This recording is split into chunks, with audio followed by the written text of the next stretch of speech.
ଅଯୋଧ୍ୟାରେ ରାମଲଲାଙ୍କୁ ଦର୍ଶନ କରିବା ପାଇଁ ଶ୍ରଦ୍ଧାଳୁଙ୍କ ପ୍ରବଳ ଭିଡ଼କୁ ଦୃଷ୍ଟିରେ ରଖି ମନ୍ଦିର ପ୍ରଶାସନ ଏକ ବଡ଼ ନିଷ୍ପତ୍ତି ନେଇଛି। ରାମ ମନ୍ଦିର ଦର୍ଶନର ସମୟକୁ ବୃଦ୍ଧି କରାଯାଇଛି। ଏବେ ରାତି 10ଟା ପର୍ଯ୍ୟନ୍ତ ଭକ୍ତମାନେ ରାମଲଲାଙ୍କୁ ଦର୍ଶନ କରିପାରିବେ। ବାସ୍ତବରେ ଶ୍ରୀରାମଲଲାଙ୍କ ପୂଜାର୍ଚ୍ଚନାରେ ଗୋଟିଏ ଦିନ ପରେ ମଙ୍ଗଳବାର ପ୍ରାୟ 2.5 ଲକ୍ଷରୁ 3 ଲକ୍ଷ ଶ୍ରଦ୍ଧାଳୁ ତାଙ୍କ ନୂତନ ମୂର୍ତ୍ତିକୁ ଦର୍ଶନ କରିଛନ୍ତି। ଆଉ ଅଯୋଧ୍ୟାରେ ଅନେକ ଲୋକ ଦର୍ଶନ ପାଇଁ ଡେରା ପକାଇଛନ୍ତି।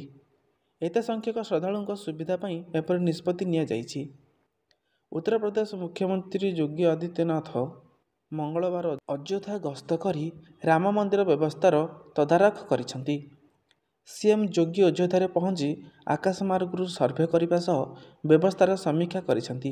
ସିଏମ୍ ଯୋଗୀ ମନ୍ଦିରରେ ବହୁ ସଂଖ୍ୟକ ଶ୍ରଦ୍ଧାଳୁ ଉପସ୍ଥିତ ଥିବା ଦେଖିଥିଲେ ଏବଂ ଏ ସଂକ୍ରାନ୍ତରେ ଶୀର୍ଷ ଅଧିକାରୀମାନଙ୍କୁ ନିର୍ଦ୍ଦେଶନାମା ଜାରି କରିଥିଲେ।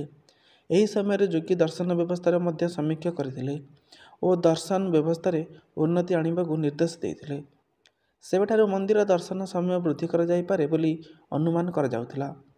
ଏବେ ସନ୍ଧ୍ୟା 7ଟା ପରିବର୍ତ୍ତେ ରାତି 10ଟା ପର୍ଯ୍ୟନ୍ତ ଭକ୍ତମାନେ ରାମଲଲାଙ୍କୁ ଦର୍ଶନ କରିପାରିବେ।